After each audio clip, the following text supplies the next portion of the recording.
Hello, my name is Carrie Harmer. If you are watching this video, your child may qualify to participate in my dissertation study to complete my doctorate in special education.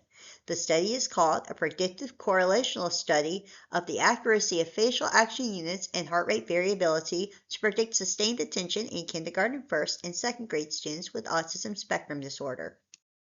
A little bit about myself. I have a master's in special education from the University of North Florida. I have been teaching students in the self-contained communications and social skills setting for over 19 years.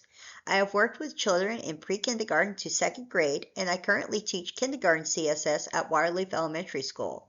I am pursuing my PhD in special education because I have a passion for improving teaching practices for children with autism.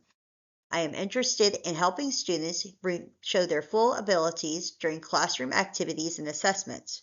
I would like to explore how biometrics, including heart rate variability and facial actions, may predict how well a child sustains attention. Maintaining attention during instruction and tests are important both for learning and demonstrating skills during assessments. To participate in my study, a child must be in kindergarten, first, or second grade. He or she must be between the ages of 5 and 7 years old and either have an IEP with a listed exceptionality of autism or a diagnosis of autism from an outside provider. Taking part in this research project is voluntary. The purpose of this study is to see how well heart rate variability and facial expressions predict that a child is paying attention and how well heart rate variability predicts facial expressions associated with attention. Children will complete a 7.5-minute computer test in which they will press a spacebar or mouse if they see any picture except a soccer ball. Their face will be recorded so that computer software can analyze their facial expressions. They will wear a small heart rate sensor, the Polar H10, that will measure their heart rate variability during testing.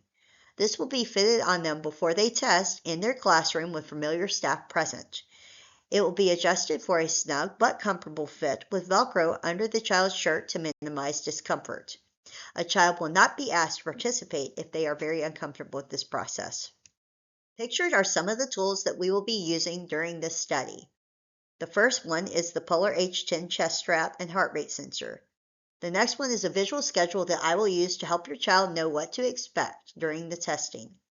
Also, I will be using a yes-no visual to help them respond to any questions.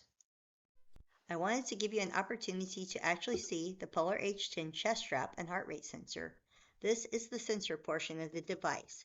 It is smaller than the length of a standard computer mouse. I'm going to go ahead and attach the sensor to the chest strap now. So the chest strap is actually the same height as the sensor. During the study, I will barely dampen the back of the strap so they get an accurate reading. We will secure the device to your child with the standard clips on the chest strap or maybe with Velcro if your child is a little smaller than the standard strap. The idea is to make sure that the strap is secure and snug yet comfortable for your child so there is no discomfort to them throughout the study. After the child puts on the heart rate sensor, they will leave the classroom and move to a nearby quiet room where they will be seated in a student-sized chair in front of a computer. The child will watch a fun educational video to help set their resting HRV and typical facial expressions.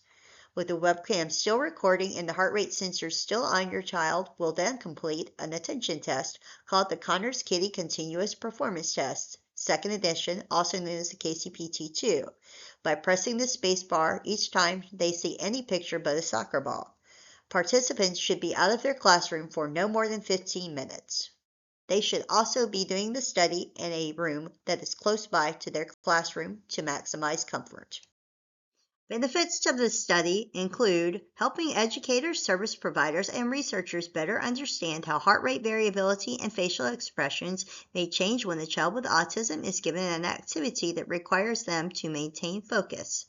Changes in heart rate variability tell us if a child is experiencing stress during an activity. The facial actions of opening the mouth, furrowing brows, pressing lips together, and sucking the lips, in contrast, have been found to demonstrate a child with autism is paying attention during a task. All participants will be given a pseudonym or an alternate name to maintain their confidentiality.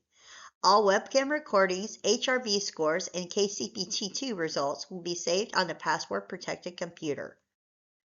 Signed consent forms will be stored in a locked box. All data will be shredded and deleted after 5 years. Recordings will only be available to the researcher and members of her doctoral community as needed. If you have any other questions or any concerns about my study, please reach out to me via my Liberty or DCPS email. I can either respond to that email or call you back if you provide me a phone number at which I can reach you.